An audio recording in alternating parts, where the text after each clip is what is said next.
Little Miss Recap contains adult language. Little Miss Recap is intended for entertainment purposes only.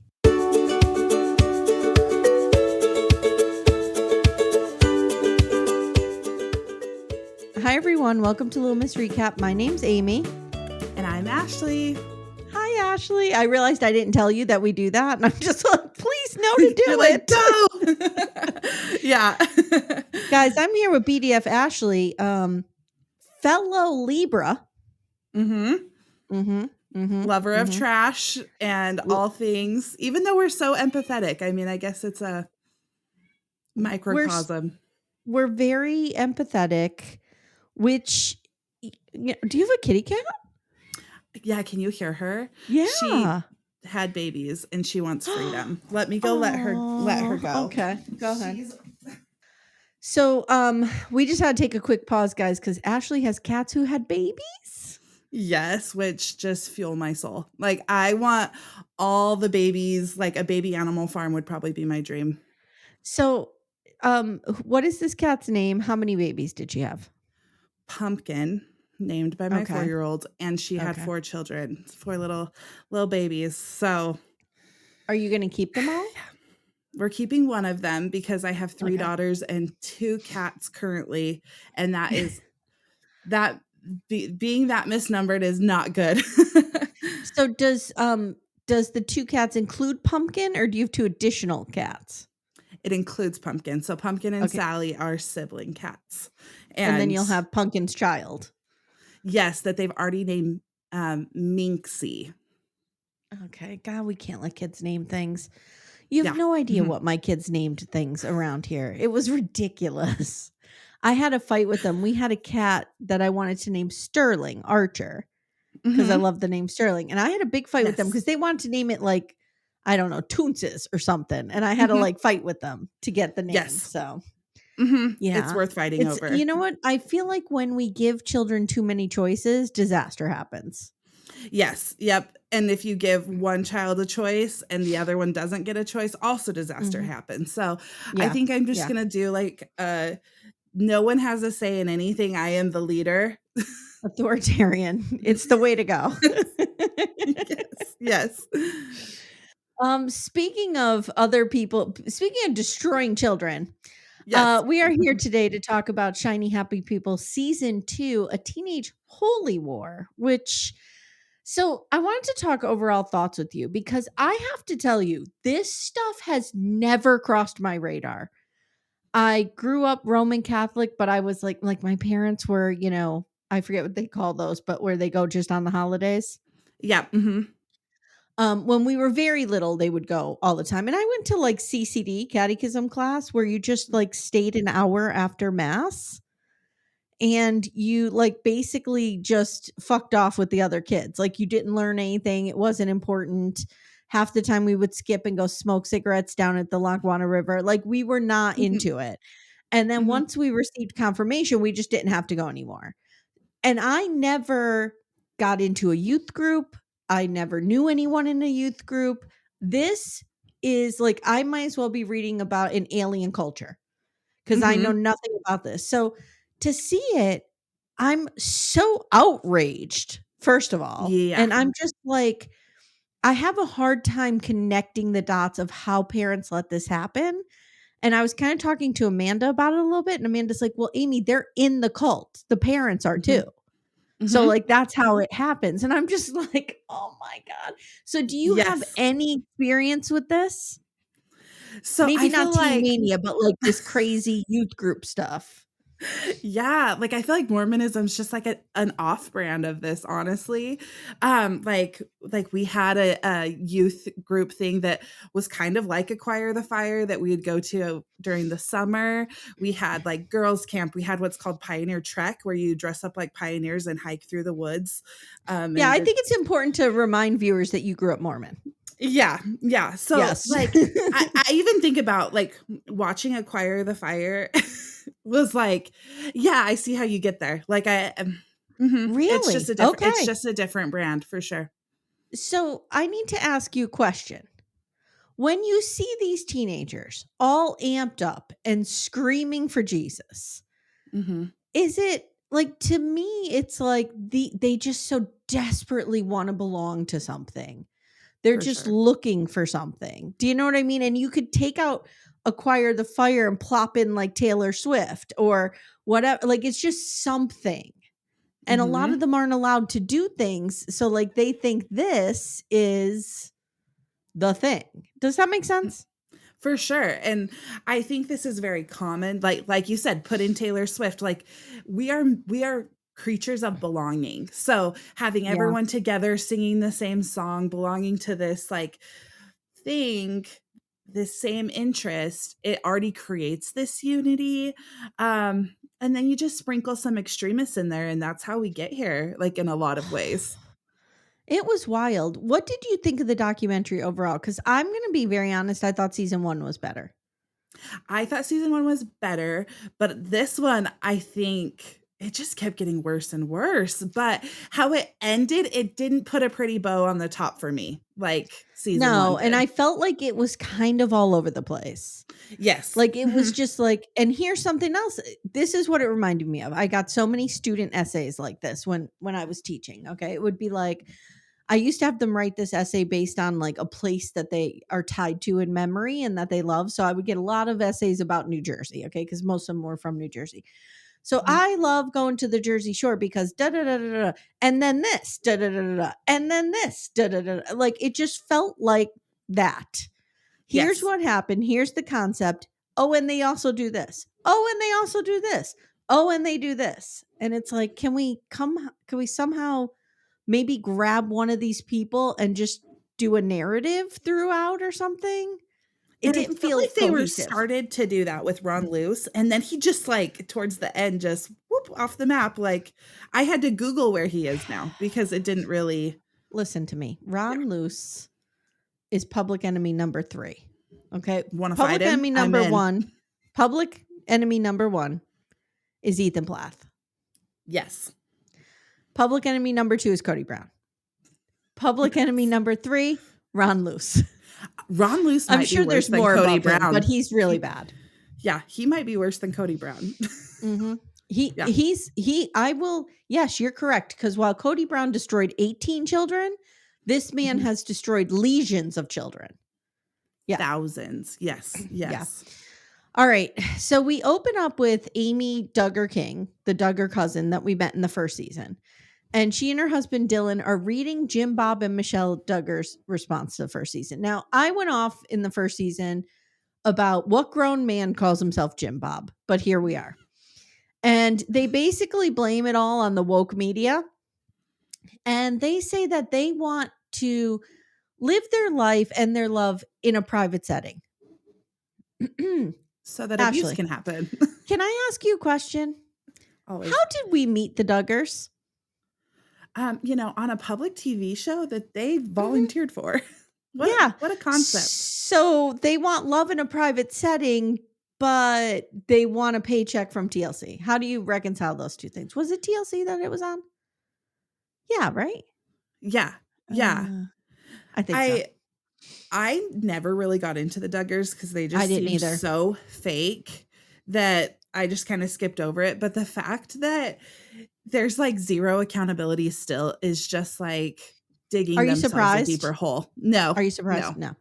I will say if anybody's interested in a good podcast on the Duggars, there's one called Digging Up the Duggars that's Ooh, been going for years now, and it's this couple, I think they're a couple, and they're funny and they're great. They kinda remind me of like a Corey and Carly vibe, mhm. and they do every episode of the Duggars. It's pretty good. Oh, Yeah. that'd be interesting.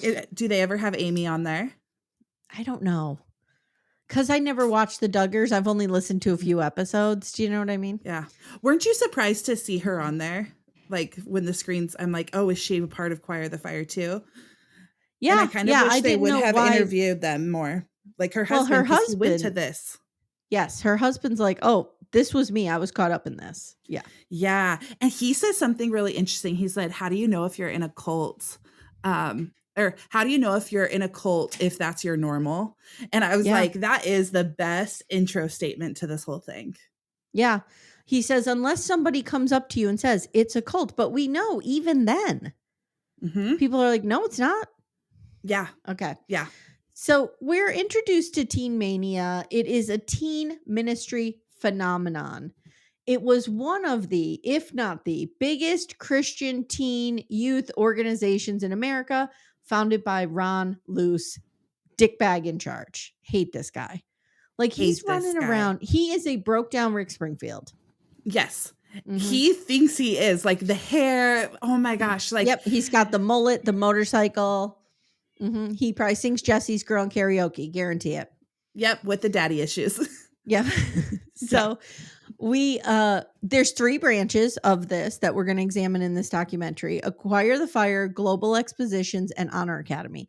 Which I feel like, okay, you have three episodes, you have three branches. This problem should solve itself, and I think they kind of try to do that, but they don't.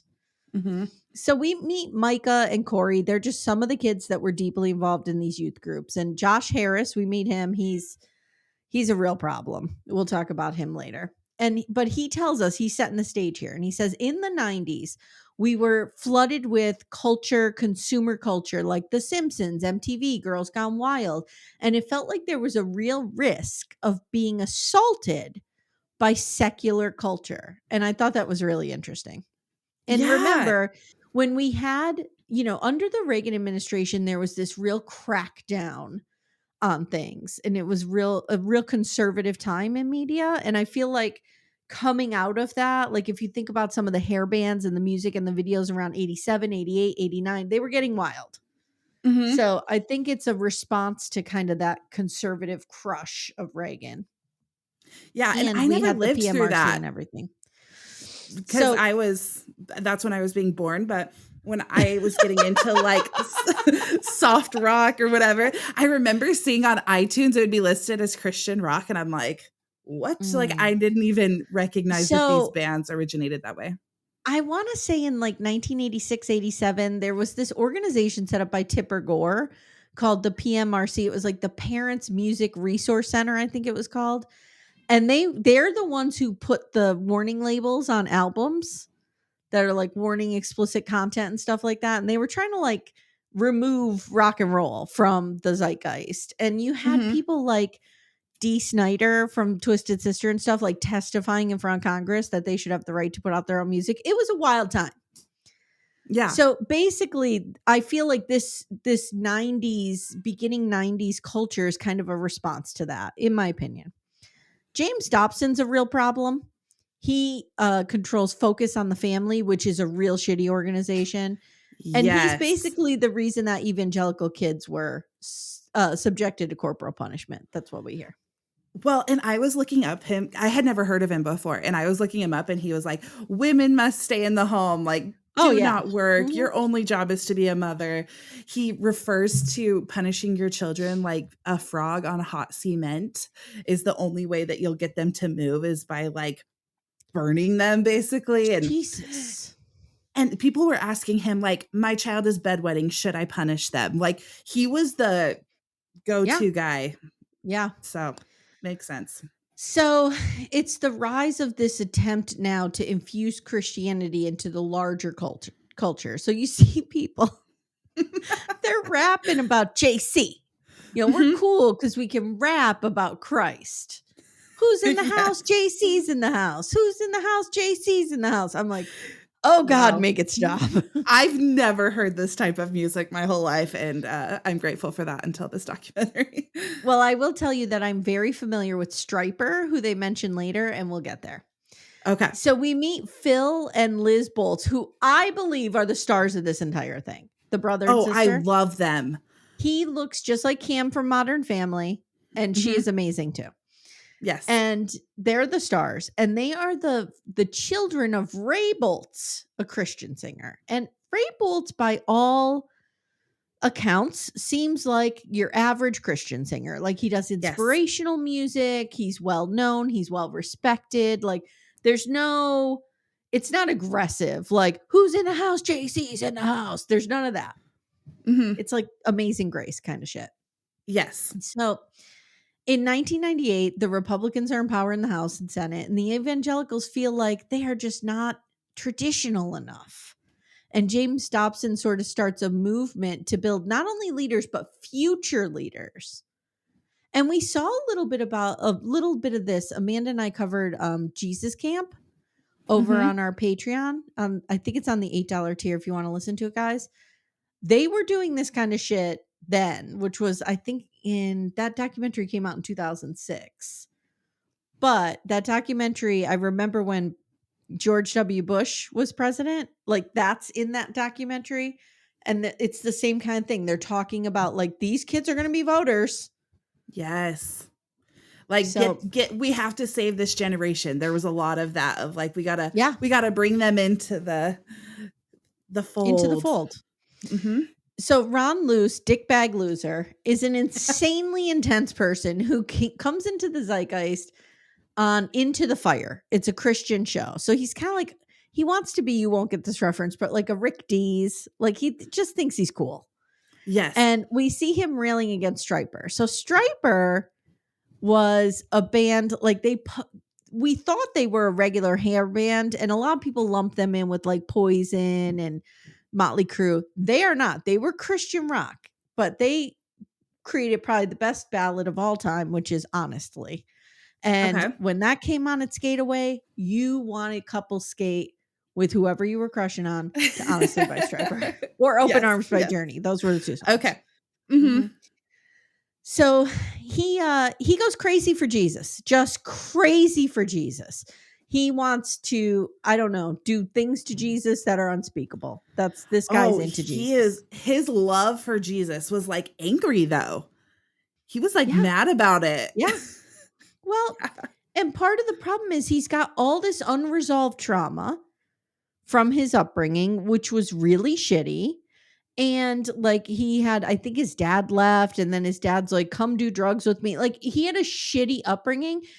Mhm. And again, file this under what men will do instead of go to therapy. He's going to Yes. start like teen mania and just brainwash hundreds of thousands of teenagers. Okay. Yes, he just channeled all of his abandonment into this genre for sure. 100%.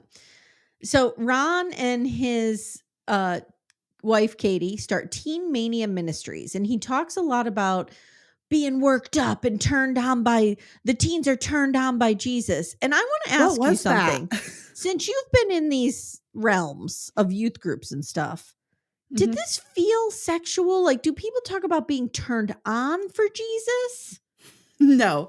And he said that like in a commercial trying to get people like, "Let's get turned on by Jesus." I was like, I'd try again. Let's do a second take." Like, Yeah, it felt sexual, right? yes, like turned on by Jesus. Ooh, not a good look, but it really fell in I line would with have, like the Jesus should be the only thing you have to live for. So, I ooh, want I don't three know. eyes on this guy at all times because I All don't trust times. him. Nope. So they start doing missions. He's the hot youth pastor, and Jeff Charlotte, who's he writes for Rolling Stone and he's a journalist. He says the wounds of Ron's youth lived with him, and he was clearly just dedicated to fucking up teens. That's basically what he says. So Couldn't say it better. he uses the family he builds to self-soothe and replace the family he didn't have growing up. Mhm. And where's his wife with all of this? Did you notice she was, like, nowhere They to be found? didn't even show her. Well, she's in the No. kitchen. She's in the kitchen. Yes, Yes. doing her womanly duties. I Yes. forgot. My Yes. bad. Yes. So he begins Acquire the Fire, which is kind of like Coachella for evangelical teens. There's music, there's bands, there's pyrotechnics and bombs. And they go all over the country. It's like a tour. Ron at one point rides in on his motorcycle and he's like, "Are you ready to rock your face off for Jesus?" Okay, dude. While these, like, 16-year-olds are, like, basically lighting bombs on stage, like and it's like, whose idea is this? Like, who's like, "That's my kid. I'm so proud of them." Like, My father would have been like, "Are you fucking serious right now? What are you yeah. doing?" Yeah. Yeah, calm it So down. at the end of Acquire the Fire, there's something actually called altar call. And the lights go down and it gets real solemn. And you have to choose the cross and you have to yell out, "I want the cross. I want the cross." You know what my husband would say if he watched this? Those teenagers all need jobs. That's what he Yes. would say to me. Why Yes. are they Mhm. not working? Saving up for their car. What are they doing? Well, they spent all their money to get there to this acquire the fire. Yeah, So but yes. Micah is somebody I absolutely loved throughout this Mhm. whole documentary too. And Micah says you had all these kids ready to change the world. Now what? Well, the Yes. answer to that is mission trips. Yeah, it's So, like this is your sales pitch to the MLM or like to the yes. what is it? Timeshare. Like this is your timeshare Yes. initiation. Like, Yeah. And okay, if you agree to the timeshare, you go backstage. Little Miss Recap will return in a moment.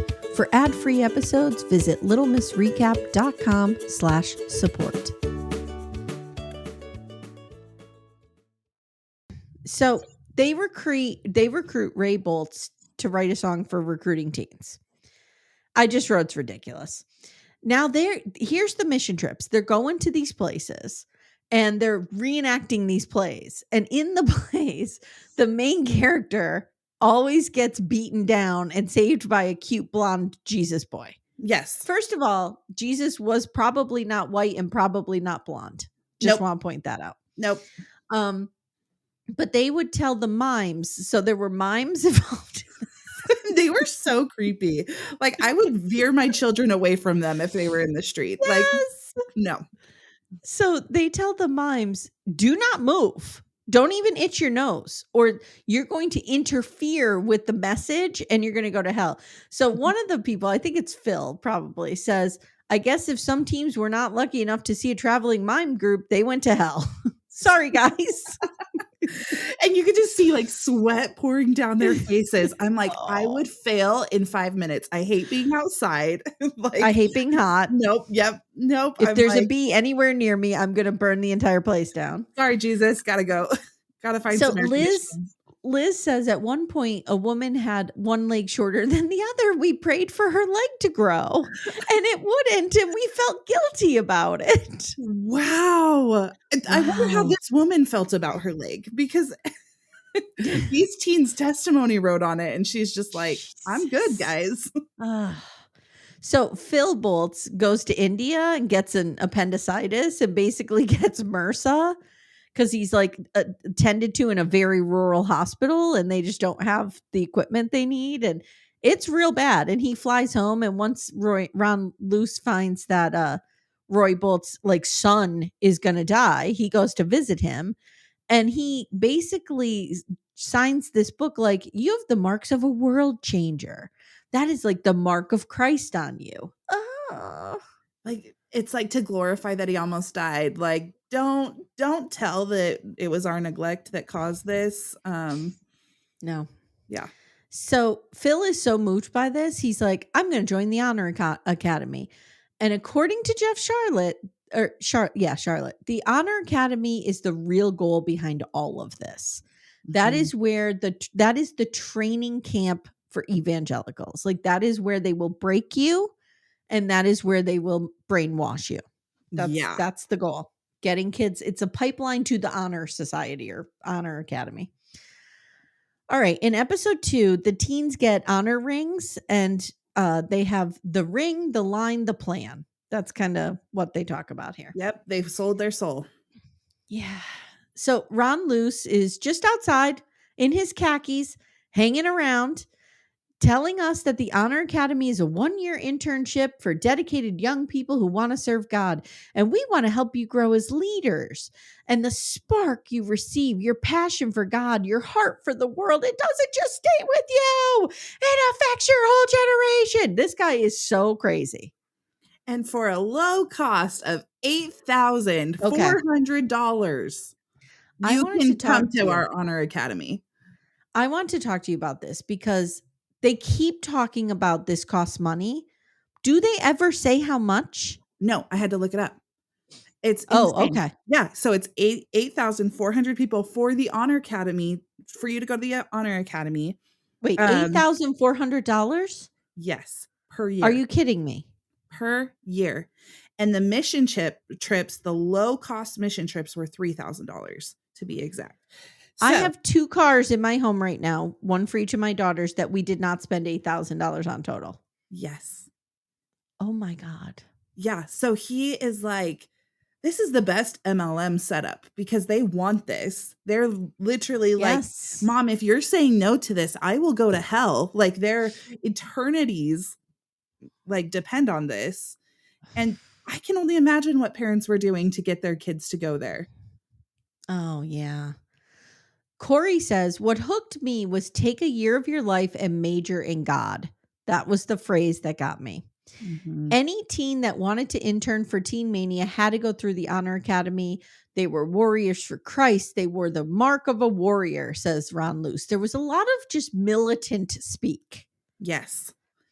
And he was creating an army of leaders. And Micah says there was this theme that war was always coming, or we were going to war, or we were under threat. Mhm. And Zachariah, who was another one of my favorite in this documentary, because he just looks real fed up with all this shit. Like he's just gonna beat the shit out of Ron Luce at any time. He says, I was sure that I felt like God told me to go. Like this is something kids, like you just said, they were called to. Yeah. And I can relate with this because, like, growing up as a Mormon, you're always preparing for the end of the world. And it is very much taught that, like, the end is near, the end is near, prep for everything. You must be the strongest among your peers. Like, you must, like, you're going to be an example, all of these things that the end is near. And so gather your stuff now. So I have a question for you as a therapist. Hmm. What does that do to a kid or a young adult? Ah, What does so that do to your psyche? so much because so there's scrupulosity, OCD. Have you ever heard of Mhm. that? No. Okay, so it's basically I'm going to be so good that I obsess about being good. And Okay. everything you do, like, I have to do this or I'm going to hell. Oh, I just thought about seeing somebody like romantically. I'm going to go to hell. I have to think about waterfalls for the next 10 hours or I'm going to hell. Like they kind of create these Mhm. rules. Mhm. But this is what this creates, this intense, eternal fear that one choice could determine your destiny, Well, and you're that right because pressure. they do point this out later that it's not so much about following the rules, it's about thinking about the rules all the Yeah. time. Is Yeah, that because kind of what you're in referring to? Like yeah, the yeah, the obsessiveness. 'cause in religion, they teach you, like, God can even hear your thoughts, so at that point, you're screwed. Like, your In thought is in just a the thought. in the brand of Roman Catholic that I grew up, I don't think they ever talked like that. I mean, they That's never told us good. the world was coming to an end. Yeah. No, they say, like, this is a sign of the times. Like, what the way that they're talking in this part of the documentary, it felt like the same thing I've heard my whole life. Like, That the end is is near, Satan's taking over the world, um, wow. build up the army of God now. So, Okay. All right. yeah. Okay. I mean, we were taught to shame everything about ourselves, like to be in shame Yeah, all the time. But permanently. like Mhm, there was never a fear like the world, like there was a fear of you're going to die and go to hell if you have one sexual thought, mhm. but there was never like the end of the world is like next week. Yeah, I would be so anxious yes, and all then the with time. Mormonism, and it sounds like with this as well, just combine the 2. You got some shame, but you're also preparing for the end of the world, so you're uber paranoid. It's great. I'm only laughing at the absurdity of it. I'm not laughing at the real, I'm sure, harm and all right. Okay, so Dave Haas is the executive director under Ron, and this guy's a huge dickbag too. I don't know where he is now. Do we know where he is now? No, I didn't look him up, but Okay, he he needs to be like, you could just put tell down. he was thriving on power. It was gross. Yeah, even though Ron is a huge dickbag, this guy is somehow worse He took it to the because next level. I'm not saying that Ron had good intentions in any stretch of the imagination, but he is. I don't know. This guy just has like more nefarious intent, if that makes sense. And he's younger. And Mhm, I don't think he really, I don't know. But he started as an intern and became head of the interns. And he was like the cool older brother. And Phil says he had big Jordan Peterson vibes. Like he would tell you things like, you need to run from one place to another to get there quicker. And Phil and all his friends would start running. And Zach says, Dave loved Braveheart. And there was a lot of comparison, and it was a real military vibe. They essentially actually went through basic training Yeah. because the headquarters for Teen Mania was in this isolated Texas town. They were just out there and they could do anything to them. And they basically put them through basic training. I would last not even a minute. Like, I don't even think I could last the car ride to this place. No, and they were running around like their phrase was beat your body, make it a slave. Yes. And Corey's like, as a black man, having people say this to me was not appropriate. No. Later, Corey says, and I don't know if I wrote it down, but he went into this whole thing about how there was no room for racial identity here because Mhm. most of these people are white. Yes. And I thought that was really interesting. He wanted to have his hair braided at one point, and Mhm. he had to find, like, he says, the only other black girl who could do it for him, and they had to like sit in front of Dave to have it done because you can't be in a room alone with the girl. Yeah, he's So like, "That's weird. inappropriate. You can't do that here." Which I would love for someone to be, like, behind the scenes and be like, "Oh, I was giving him handies the whole time he was telling these kids that." Like, Yeah. you know that that was happening. With people with this Well, much power, there's no way they're following it too. Amanda said, and I think she's right, that there's no way there was not sexual abuse here. No. Somewhere. Nope. Somewhere. I agree. So the job assignments would vary. Sometimes, you got jobs like execs, and that was great. But then sometimes you clean toilets for a year. And remember, you are paying to do this. So you're paying $8,000 a year to clean toilets for somebody. Yeah. Phil was a teenage telemarketer for Jesus.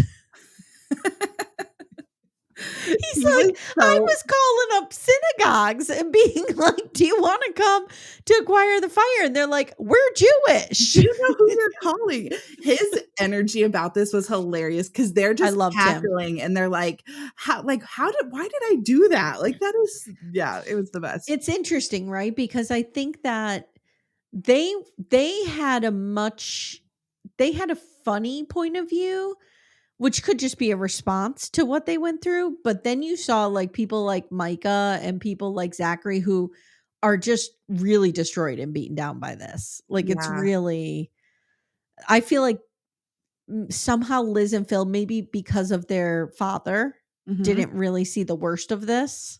Yeah, and it sounds like their family as a collective did not prioritize this ideology where it doesn't sound like you could just see how hurt the other ones were to Yeah. this day about this, where they're able to laugh about it because I mean, we'll get there as to why, but Yeah. they're very they're great. So, die to self is a concept, and we saw this again in the TikTok cult. Mhm. This idea of die to self, which the TikTok guy I think is getting arrested as we speak. I think that news broke. Love that. And they are having they have this concept die to yourself, which means put yourself last, shut down any need you have. Your life means nothing compared to the purpose. So Yes. they were working like 80 to 100 hours a week. Mhm. And Jeff Charlotte says, I almost wish this was a grift, but this was meant to transform these children. And they had weekly character development classes with Ron, but it was all about obedience. How do you get to God? Obey. How do you, build a stronger sense of self? Obey. How do you be better to your neighbors? Obey. Like everything was about obedience. Cult 101. Yeah. Absolutely authoritarianism, like zero tolerance for questions or criticism. Like if you are submitting to Satan. Like they put it on every account of every ounce of autonomy was accounted to Satan if you tried to exercise it in any way, which is sad. Jesus. So a lot of the rules were built on purity culture, shockingly. No intimacy, no cross-gender dating, no relationships. They followed Joshua Harris, who we'll meet in a second. He was author of I Kissed Dating Goodbye. And he was on one of my all-time favorite shows back in the day, Politically Incorrect with Bill Maher, when Bill Maher was good and had a good show. And they have him on there, and we get a surprise cameo by my boyfriend, Ben Affleck. Cutie patootie. And And he's cute. Like the Josh, yeah. Joshua Harris, he's so cute. No wonder everyone was like, "Okay, sounds Yeah. good." Well, the Like best is he's on Bill Maher and he's like, look, I don't think you should date, da da da. And Bill Maher and Ben Affleck and those guys are ripping him apart, right? But Ben Affleck says, well, then why do you have to look like a pimp in your photo on the back of the book? And I know we don't use that language anymore, but like what he was pointing out is this guy's got a sexy picture on the book, but like it's a book about purity culture and Yeah, just the hypocrisy right in that. right? Like Like, if you too save yourself, you can get a guy like me. It felt very much like that. I was ready to see Ben Affleck just rip this guy apart, but we only got a small clip. Yeah. So then we see Josh Harris now, and he's pretty much like, I'm an asshole. And this was a purity handbook. And we learned that they had the accountability partners, very similar to Covenant Eyes, which I will never forget. And you had to police somebody and somebody policed you. It's all the same playbook, right? Yep, training an arc. Like, God will Hmm. be happy that you told on someone else, or but kind of keeping this accountability so that everybody's more paranoid. Yeah.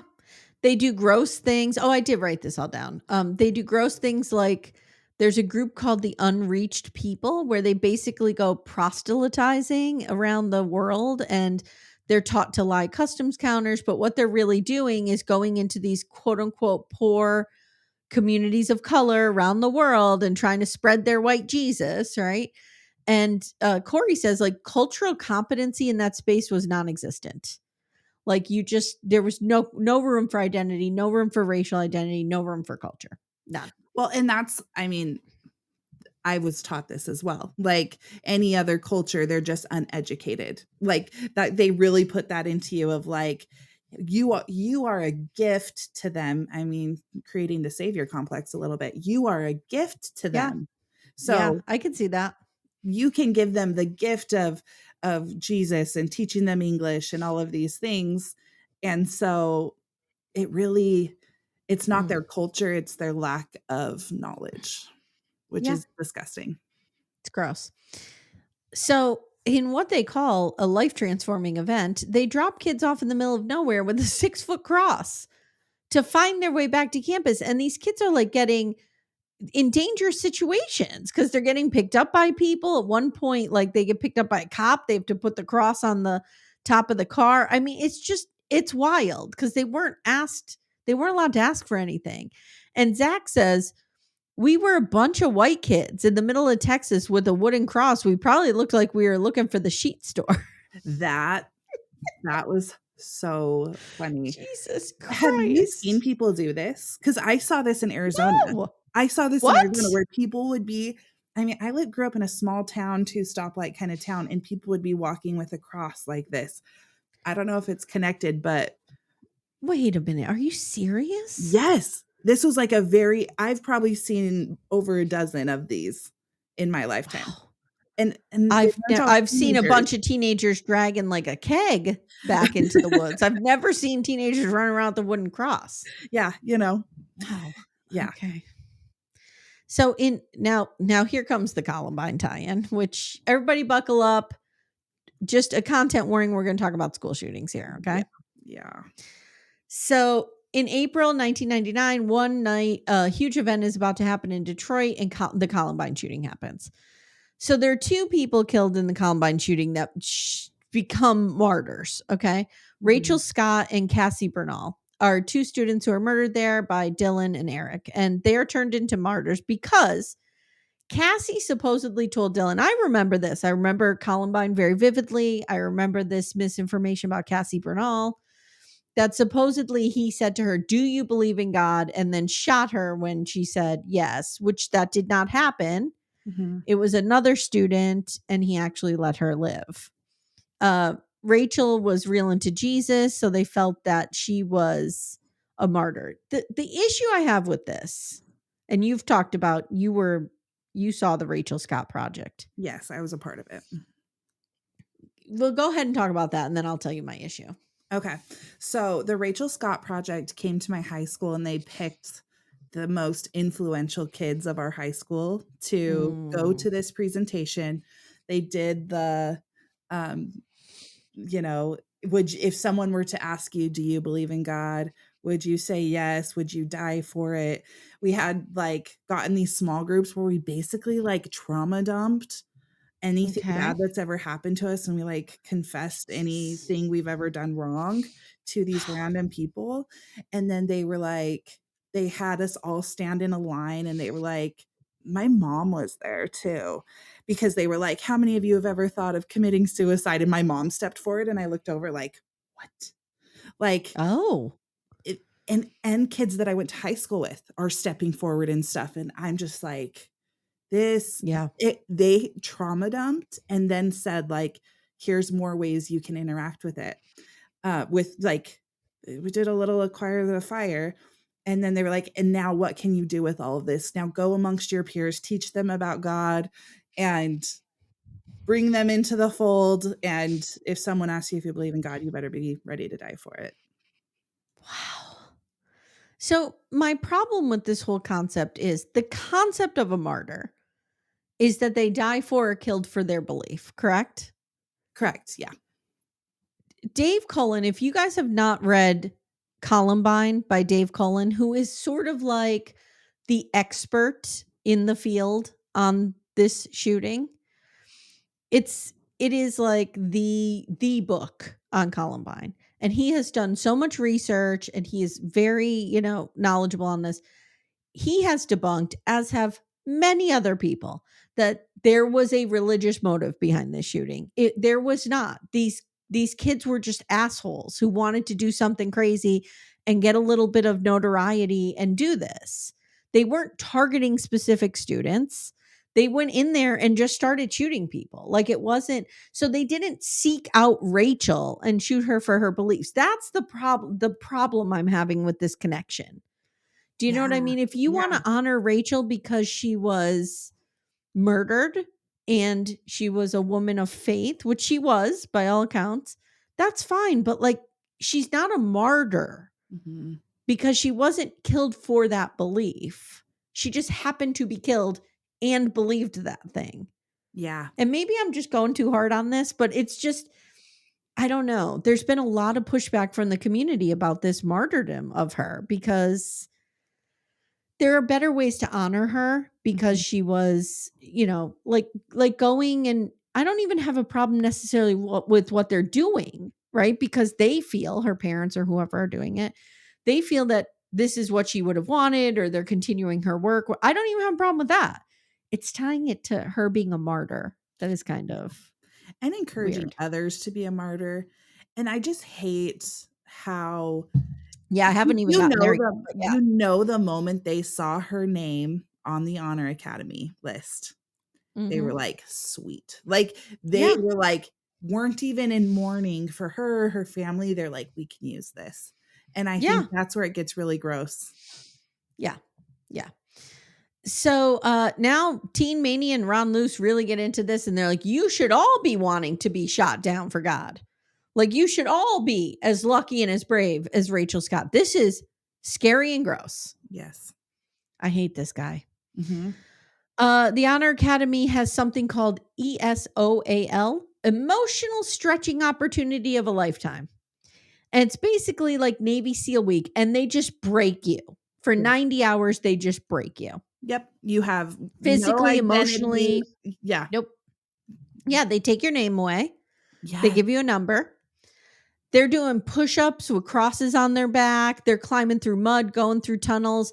I wrote it's very scared straight or like platoon. Yes. It's one of those two things. Yeah. They have to eat worms. What does that have to do with God that you're eating worms?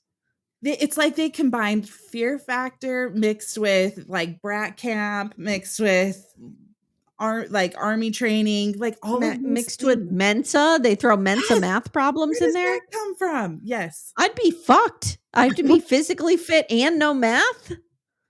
Again, I wouldn't have got out of the Jesus. car, but I was yes. not built for this. No, nope.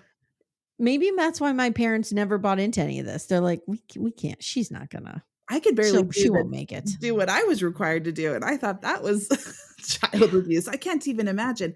And the parents that signed their kids up for this, I'm curious how much they knew. Me too. Okay. Little Miss Recap will return in a moment. For ad-free episodes, visit littlemissrecap.com/support.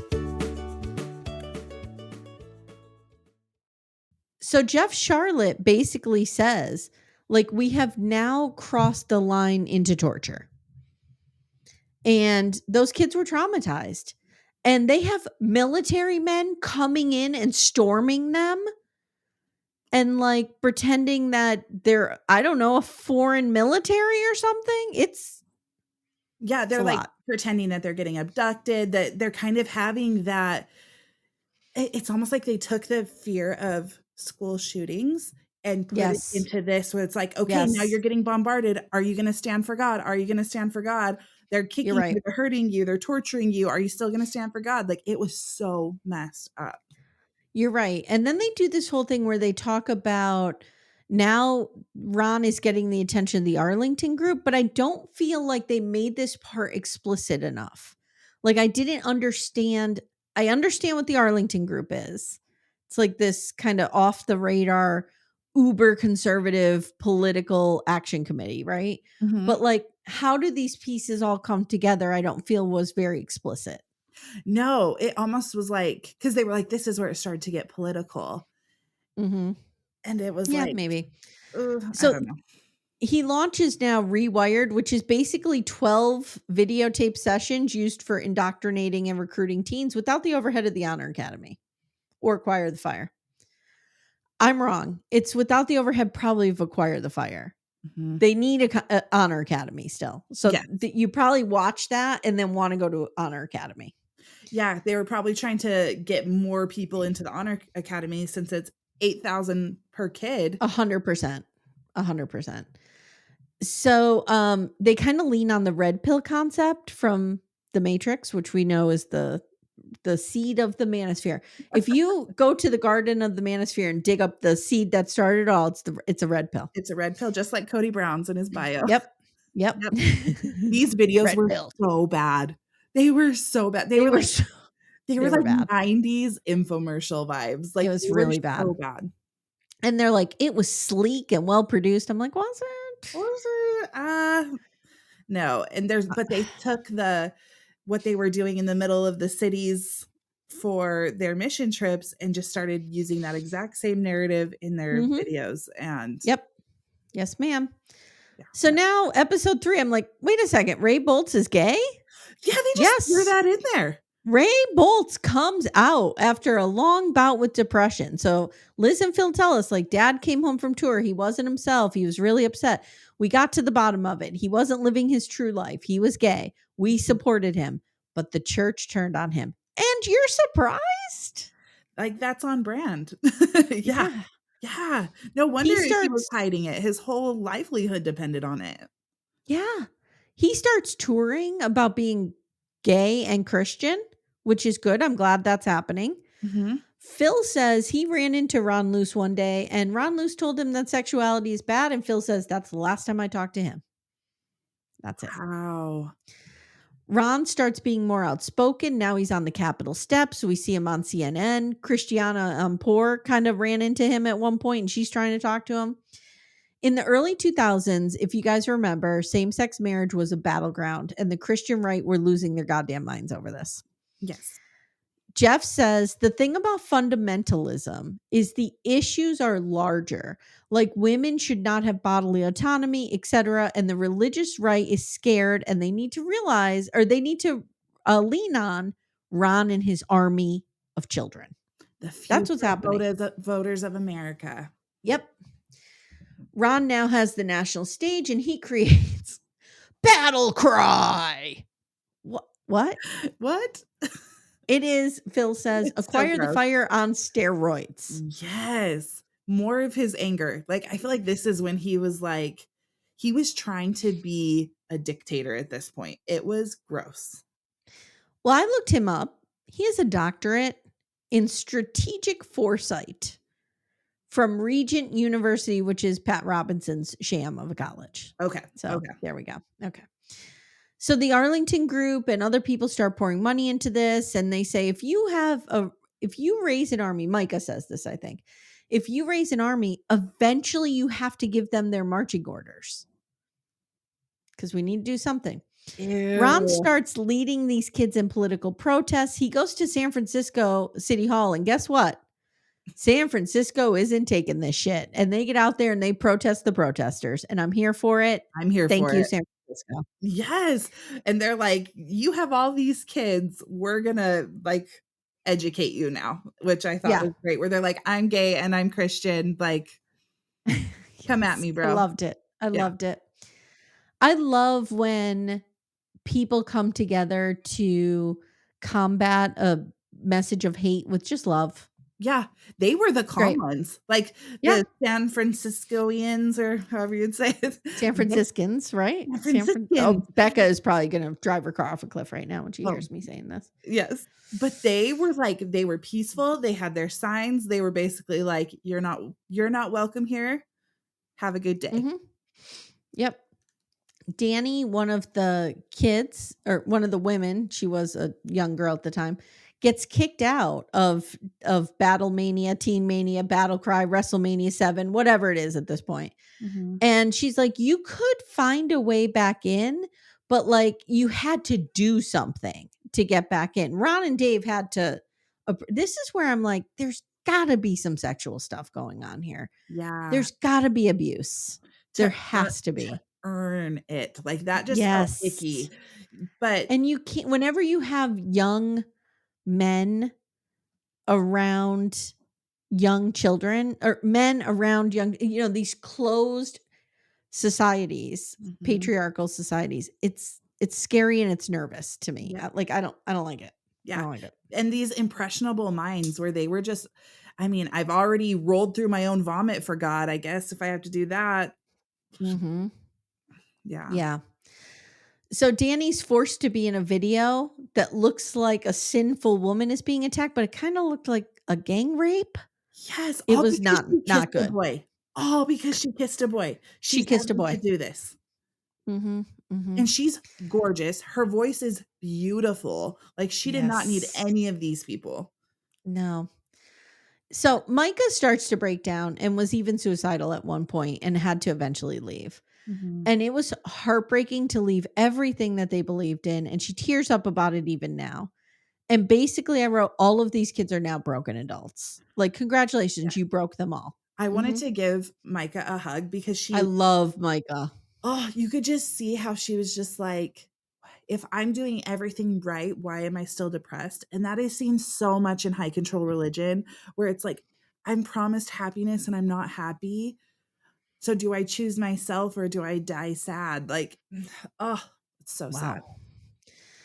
So eventually, Micah starts a blog for recovering alumni, and I wrote Teen Media. No, Teen Mania was at its height for this, and even W. Bush endorsed it, of Gross. course. Yeah.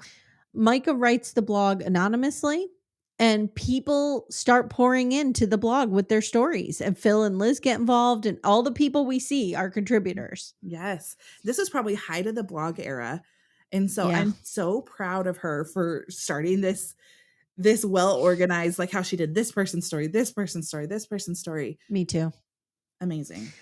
So Micah gathers 20 pages of the stories and decides to send a copy to all the board members. And she thinks, oh, they're going to read this and they're going to be stunned that this was ever happening. And they're just going to shut it all down.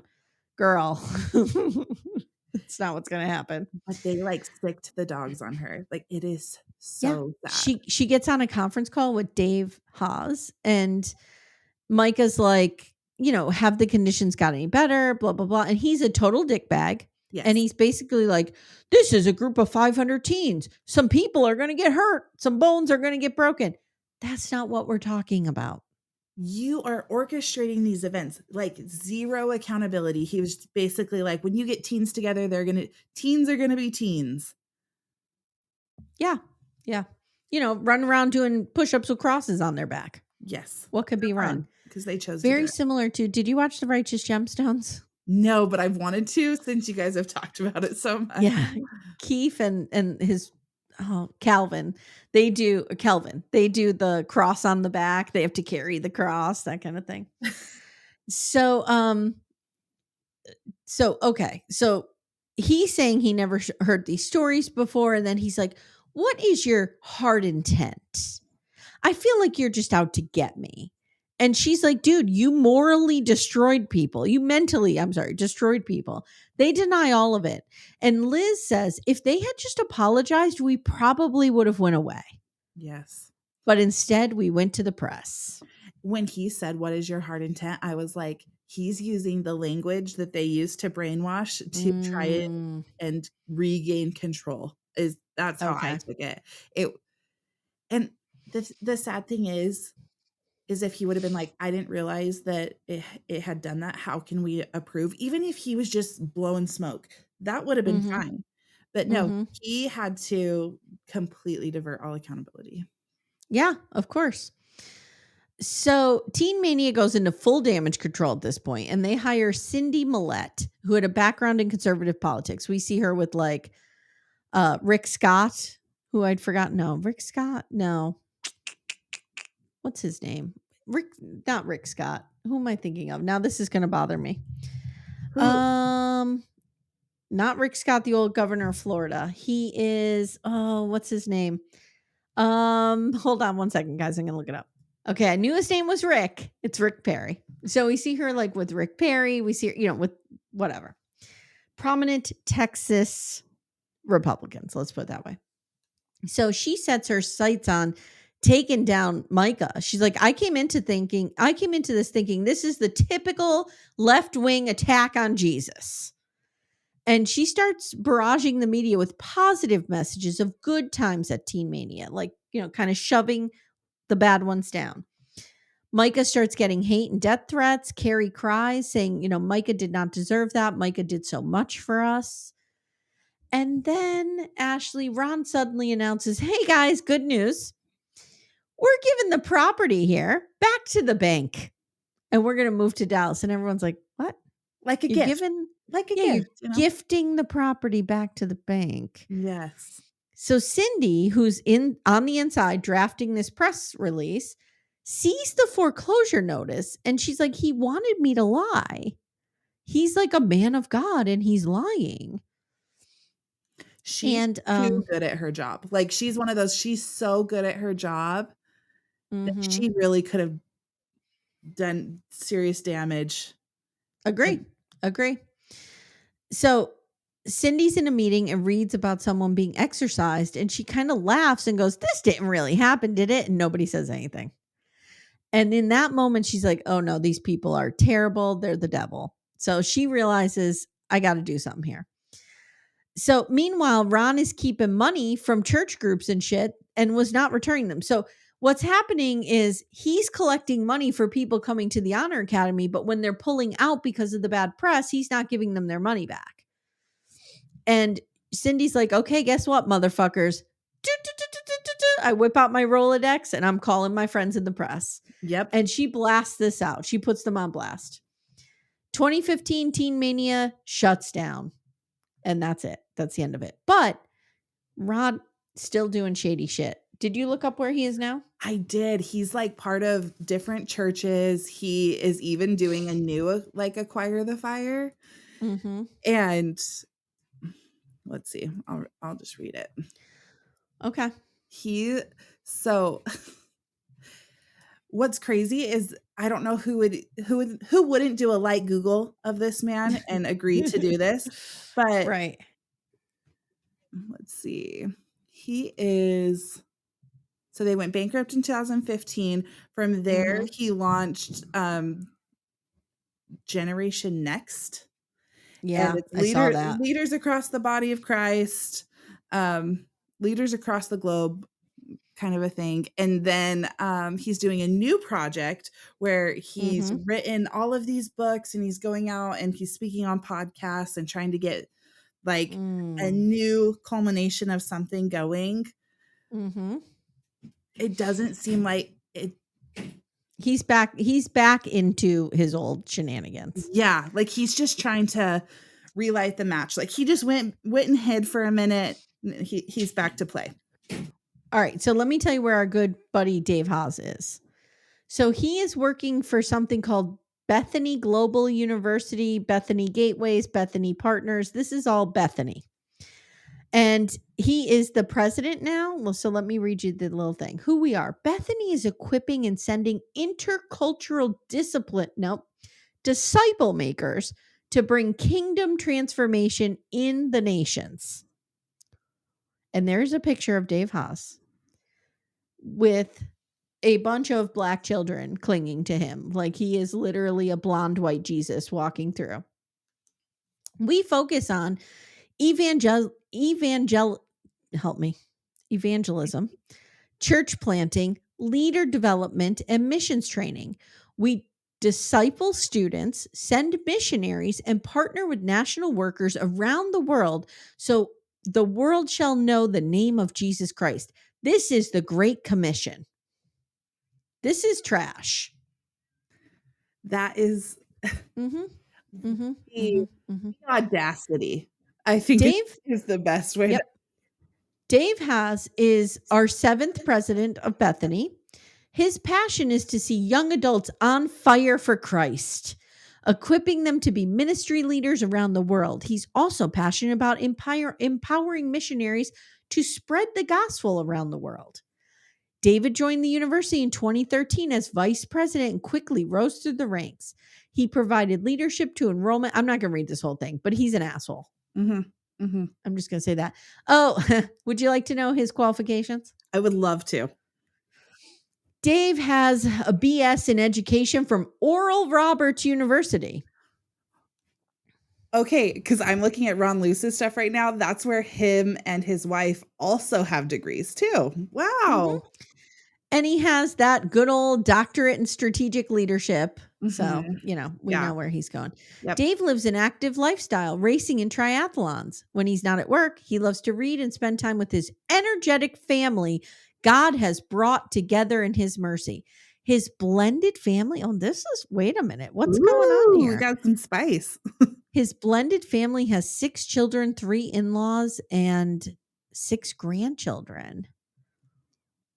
Oh, Just let me did Dave talk to one of them. Haas? I just want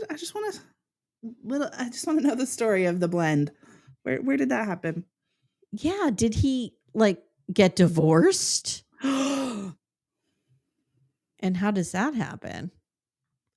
Guys, we're going to have to do a little digging on this guy and figure it out. Oh, he's a grandfather. Okay. Okay. Oh, no. Sorry. Okay. I may have read this man for filth and should not have because in 2016 his wife died. Oh, rest in peace. Okay. Does she All get right. a rest Yeah. in peace? She gets an RIP. Yeah. Okay. Mm-hmm. Okay. The couple had built a family together, raising 4 children who are now grown and have families of their own. Dave is okay. So whatever. He's fine. Okay. But he's still up to his shit with destroying teenagers Yeah. and just being a white savior out there, which is real gross. Mm-hmm. So Yeah. in the end, Ashley, did you like this? Like what are we thinking here? I'm kind of indifferent. I think if they would have stopped after episode 2, I don't think episode 3 really needed Yeah. to happen. There's not Well, much that. the information in episode 3, like at the end that they give us, they're talking about like one thing we need to watch out for is this convention of states. It's Yeah. like this insidious movement designed to overthrow democracy. How does that like they needed better structure here. Mm, Like I think we should have had some of that information up front. Like there's this movement of the religious right to do this thing and yeah. here's how they're doing it. And then go Yeah. back and show us. Yeah, because I think it would have been beneficial to see, like, when they started all of this crap, where the division of kind of state versus religion was, and Mhm, how mhm. they slowly started to melt together, and Yeah, then at the end be like, "And this is where we're at." But it really doesn't. They like Ron Luce falls off the grid for the documentary. mhm, mhm. I would have enjoyed hearing more about these people, like life afterwards, like how they've even gotten back on their feet or something. That would have felt more like a bow on the top for me, The only than thing what that it we is. hear is that, like, all of them are really tight. Yeah. So, like, Micah, Corey, Zachary, Mhm. Zachariah. I think his name was Zachariah, right? Zachariah Um, sounds right. yeah. Liz, Phil, like, they're all tight. Mhm. They're So that trauma I'm grateful bonded. for that. Yeah. Yeah. grateful that they kind of have each other, but I didn't love this season. No, I could see how it can shift away from the Duggars. They're trying to do that and just kind of show Yeah. the harm of extreme religion, I think is the way that it's shifting, but not Yeah. my favorite, but Yeah, I also agree. I couldn't put it down after I started it. So that's Right. probably their goal too. I watched this yesterday with the upcoming episode of Plathville, which is so enraging. So my rage is just simmering, boiling at all Yes. times. I'm just, yeah. They are copy paste in so many ways. So, Yeah. Yeah. yeah, All right, girl. Well, thank you for joining me. always. It was a good time. Yeah. Are you in our Facebook group? Yes, right? Yes, No, I'm in you're not on the Facebook Facebook, are group. you? I Are am you under an alias? okay, I did deactivate my Facebook for a while. Okay. I Okay. I kinda do that sometimes where Because I I like try to to tag you sometimes, but oh, I don't see you a tag lot of me away. times. I'm on there now. I'm not Okay. yeah, I'm on there. I I am on there understand. under an alias as well. I I have understand to. sometimes when you have a professional job that you have to do that kind of stuff. I totally understand not reading you for filth on that at all. I But like to yes. tag you when the episode comes out. So No, tag me away. I I would love to if anyone has any thoughts about anything to interact with them about this because yeah. holy shit. I think that is my overall consensus of the whole Yeah, documentary. I agree. All right, guys. If you haven't already, please join our Patreon, Supercast, or Apple subscriptions where we're talking Welcome to Plathville, Big Love, Sister Wives. There's a lot of culty stuff over there. A lot of yeah. Well, you get it. You should do a culty off branch. It's all leading there. It's all leading there. Between that, the Murder Show podcast, the Cowboy channel I want to start, I've got a lot going on. Yeah. Yeah. All right. Thank you so much, and we'll see you next time. Bye guys. Bye. Thank you so much for listening to Little Miss Recap. If you'd like to support the show, the best way you can do that is to join our Twin Flame universe, which is our Patreon, Supercast, and Apple subscription feeds. The links for those are in the show notes. You get ad-free episodes and a ton of bonus content. You can also subscribe to the feed so you don't miss an episode, share the show with a friend, and leave a 5-star review. To contact the show, please email me directly at amy@littlemissrecap.com or join our Facebook group Backdoor Friends. Thank you so much for listening, and we'll see you next time.